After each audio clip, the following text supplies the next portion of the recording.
இன்ஸ்டாகிராமில் ரொம்ப ட்ரெண்டிங்காக இப்போ போயிட்டுருக்குற தக்காளி விலை கம்மியாக இருக்கிற தக்காளி ஊறுகாய் தான் இப்போ நம்ம பார்க்க போகிறோம். 5 கிலோ தக்காளி வாங்கியிருக்கேன். அதில் 2.5 கிலோ நம்ம ஊறுகாய் பண்ணுறதுக்காக நம்ம எடுத்து வச்சுருக்கோம். தக்காளியை அரைச்சி பண்ணுறாங்க. நான் அரைக்கலை. நான் இப்படி குட்டி குட்டியாக போட்டால் தான் வாயில் கொஞ்சம் படும்போது நல்லா இருக்குன்னு சொல்லிட்டு குட்டி குட்டியாக கட் பண்ணியிருக்கேன். உங்களுக்கு எவ்வளோ வேணுமோ அவ்வளோக்கு குட்டியாக கட் பண்ணிக்கோங்க. நான் கொஞ்சம் எண்ணெய் ஊற்றிருக்கேன்.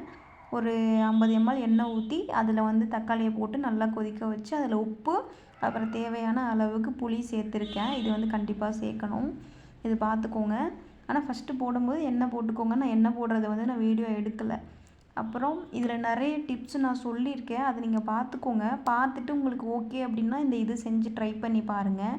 நான் 2.5 கிலோ செஞ்சேன். 2.5 கிலோ செஞ்சு எனக்கு கொஞ்சம் ஒரு 1.5 kg வந்துச்சு எனக்கு. இதுக்கு ஒரு பொடி ஒன்று ரெடி பண்ணணும். ஊடி வச்சுட்டோம் நம்ம. என்ன பொடின்னா வெந்தயம், கடுகு இது நல்லா நம்ம வறுத்துடணும். வறுத்துட்டு இதை நம்ம பொடி பண்ணி வச்சுருக்கிறது நல்லா இது ஃபுல்லாகவே பார்த்திங்கன்னா ஃபுல்லாகவே நல்லா தண்ணி வற்றணும். இது ஒரு சொட்டு தண்ணி கூட இருக்கக்கூடாது. அந்த அளவுக்கு வற்றணும். கிட்டத்தட்ட பார்த்திங்கன்னா நான் இது ஒரு 10:30 மணிக்கு செய்ய ஆரம்பித்தேன். ஆனால் நைட்டு முடியும் போது கரெக்டாக 1:30 மணி ஆயிடுச்சு. தண்ணி எதுவுமே ஒரு சொட்டு கூட நான் சேர்க்கல. எதுக்கு நானே புளியை கரைச்சி ஊற்றலான்னு சொல்லிட்டு நினச்சிட்டு இருந்தேன். புளி கரைச்சி ஊற்றிருந்தா இன்னும் டைம் எடுத்திருக்கும் எனக்கு. பாருங்கள், இன்னும் எவ்வளோ நேரம் கிண்டிகிட்டே இருக்கேன் பாருங்கள். அவ்வளோ நேரம் கிண்டியும் எனக்கு இவ்வளோ தான் இது கம்மியாகிருக்கு அந்த வாட்ரு. தக்காளியிலே நிறைய வாட்டர் இருக்கும். அதெல்லாம் நல்லாவே ஃபுல்லாக உங்களுக்கு கட்டி தாகணும். இன்னொன்று பார்த்துக்கோங்க, நீங்கள் கிண்ட கிண்ட அது இன்னுமே நல்லா பிடிக்க ஆரம்பிக்கும். அது பிடிக்க விடாமல் அப்பப்போ கிண்டி கொடுத்துக்கிட்டே இருங்க. இந்த இதில் பாருங்கள் எந்த அளவுக்கு வற்றி இருக்குது அப்படின்னு. எந்த அளவுக்கு வற்றுதோ அந்த அளவுக்கு நம்மளுக்கு நல்லா இருக்கும்னு நினைக்கிறேன். அப்புறம் பார்த்திங்கன்னா இதுக்கு தாளிப்புக்காக என்ன செய்யணும்னா கடுகு போட்டுறணும். கடுகு, கொஞ்சம் வெந்தயம், பெருங்காயத்தூள், அப்புறம் கொஞ்சம் ஒரு 10-20 பல் பூண்டு நறுக்கி வச்சுருக்கேன் அது, அப்புறம் மிளகாய் பொடி, இது எல்லாமே நல்லா தாளிச்சிடணும்.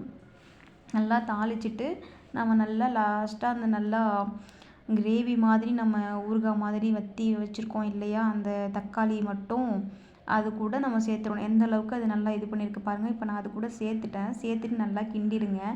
நல்லா ஒரு சொட்டு தண்ணி கூட இருக்கக்கூடாது. அந்த அளவுக்கு வற்றிடணும். நான் கிட்டத்தட்ட இது ஒரு 3.5 மணி நேரம் 4 மணி நேரம் கிட்ட இதை செஞ்சுருப்பேன். சரியான ஹீட்டு, பக்கத்துலேயே நிற்க முடியல. அந்தளவுக்கு தண்ணியெல்லாம் ஃபுல்லாகவே விட்டு அதில் எண்ணெயெல்லாம் ஃபுல்லாக நல்லா பிரிஞ்சு வரணும். அந்தளவுக்கு இது பண்ணணும். நான் இந்த வீடியோவே கிட்டத்தட்ட ஒரு 10 நிமிஷம் கிட்ட நான் எடுத்தேன், குட்டி குட்டியாக கிளிப்பு வச்சு. ஆனால் இது எல்லாமே நான் ஒரு 4 நிமிஷத்துலேயே முடிச்சிட்டேன். கிட்டத்தட்ட 3.5 மணி நேரம் ப்ராசஸில் பண்ண இந்த ஊறுகாய் இது. ட்ரை பண்ணி பாருங்கள். ஓரளவுக்கு எனக்கு அவ்வளவா பிடிக்குதான்னு கேட்டிங்கன்னா எனக்கு அது இதாக இல்லை. எப்போயாவது அர்ஜென்ட்டுக்கு குழம்பு இல்லை அப்படின்னா மட்டும் சாப்பிடுவேன். அதுக்கு எனக்கு ஓகே. அப்புறம் லாஸ்ட்டாக இந்த வடை அந்த மாதிரி மட்டும் தொட்டு சாப்பிட்டு பார்த்தேன். ஓகேவாக இருந்துச்சு எனக்கு. ஆனால் சாதத்தில் இன்னும் நான் சாப்பிட்டு பார்க்கல நான். மேபி எனக்கு சாப்பிடணும்னு தோணுச்சுன்னா எப்போயாவது அப்போ நான் சாப்பிட்டு பார்ப்பேன். இந்த அளவுக்கு திக்கான கன்சிஸ்டன்சியில் நீங்கள் வர்றதுக்கு பார்த்துக்கோங்க. ஆனால் இன்னும் இடையில அந்த வெந்தய பொடி ஆட் பண்ணுற வீடியோ நான் எடுக்க மறந்துட்டேன். அந்த தாளித்து கொட்டுவீங்கள்ல அப்போயே சேர்த்து இதையும் ஆட் பண்ணிக்கோங்க. தாளித்து நீங்கள் அதை கொட்டுறீங்க இல்லையா, அப்போயே அந்த வெந்தய பொடி அதுக்கு முன்னாடி ஒரு 5 நிமிஷம் முன்னாடியே அந்த வெந்தய பொடியும் சேர்த்து கிண்டிக்கோங்க. கிண்டிட்டு அதுக்கப்புறம் தாளித்து கொட்டுறீங்கள்ல அதையும் சேர்த்து கொட்டிக்கோங்க. அவ்வளோதான். உப்பு காரம்லாம் கரெக்டாக இருக்கான்னு உங்கள் அளவுக்கு ஏற்ற மாதிரி செக் பண்ணி போட்டுக்கோங்க. அவ்வளோதான். ஒன்று பார்த்துக்கோங்க, பிடிக்குது அதை பார்த்துக்கோங்க. இப்போ எல்லாமே தாளித்து முடிச்சுட்டு நான் ஆற வச்சு நான் அப்படியே விட்டுட்டேன். இது சட்டிலே நான் ஒரு நாள் ஃபுல்லாக வச்சுட்டேன். அது பார்த்திங்கன்னா சட்டிலே வச்சனால அது ஃபுல்லாகவே சட்டி பூரா உப்பு பூத்துருக்கு பாருங்கள். அந்த மாதிரி சட்டிலே யாருமே நான் பண்ண தப்பு நீங்கள் பண்ணிடாதீங்க. சட்டியில் வைக்காமல் தனியாக எடுத்து வச்சுக்கோங்க. நான் இந்த மாதிரி பாக்ஸில் போட்டு நான் ஃப்ரிட்ஜில் ஸ்டோர் பண்ணுறதுக்காக நான் எடுத்துட்டேன். இந்த மாதிரி ஒரு 3 பாக்ஸு கிட்ட எனக்கு வந்துச்சு. இந்த 3 பாக்ஸில் இந்த பச்சை கலர் பாக்ஸு குட்டியாக தெரியுது, ஆனால் கொஞ்சம் பெரிய பாக்ஸ் அது. அதில் போட்டு நான் ஸ்டோர் பண்ணி வச்சுருக்கேன். கொஞ்சம் புளிக்க தான் செய்யுது. உங்களுக்கு ஓகேன்னா நீங்கள் பார்த்து செஞ்சுக்கோங்க. லைக் பண்ணுங்கள், ஷேர் பண்ணுங்கள், சப்ஸ்கிரைப் பண்ணுங்கள். தேங்க்யூ. ஏதாவது டவுட் இருந்துச்சுன்னா கமெண்ட் செக்ஷனில் கேளுங்க. கண்டிப்பாக நான் சொல்கிறேன். Thank you guys.